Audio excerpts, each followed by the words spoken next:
The story of Pharaoh Akhenaten is one that defies the norms of ancient Egyptian history and reshapes our understanding of this ancient civilization.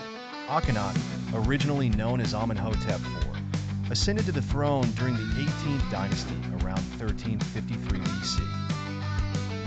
Born into a royal lineage, he was initially expected to follow in the footsteps of his predecessors, maintaining the polytheistic traditions that had defined Egyptian culture for millennia. However, Akhenaten had different plans. At the heart of Akhenaten's reign was his radical religious reform. Upon taking the throne, he introduced a monotheistic worship centered on Aten, the sun disk, moving away from traditional gods such as Ammonius, Ra, and Osiris. This shift marked one of the most dramatic changes in Egyptian religious practice.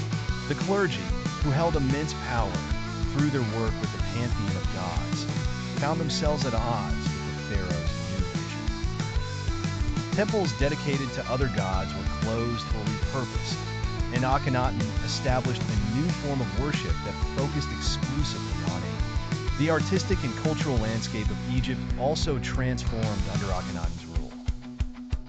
Gone were the rigid and formal styles of representation. In their place, a new artistic movement emerged, characterized by more naturalistic and fluid depictions of the royal family.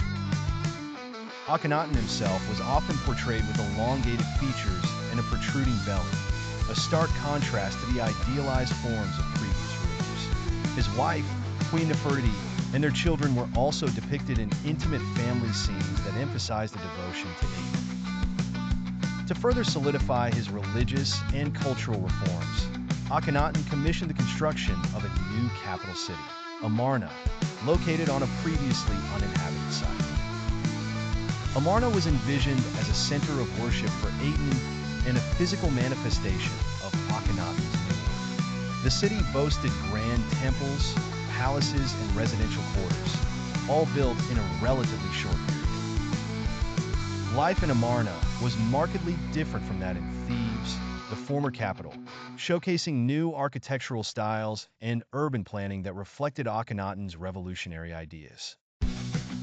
Despite his ambitious reforms, Akhenaten's reign was fraught with controversy and resistance. After his death, there was a swift return to traditional beliefs and practices. His successor, Tutankhamun, famously dismantled Akhenaten's legacy, restoring the old gods and abandoning Amarna. The careful erasure of Akhenaten's monuments and records by subsequent rulers reflected a society eager to forget this radical chapter. Nonetheless, Akhenaten's impact on Egyptian history is undeniable. He challenged the status quo, provoking changes that rippled through art, culture, and religion. Today, Akhenaten remains a subject of fascination for historians and Egyptologists, a ruler whose vision briefly but dramatically altered the course of an ancient civilization. Through studying his reign, we gain insight into the power of religious and cultural ideology and the enduring struggle between tradition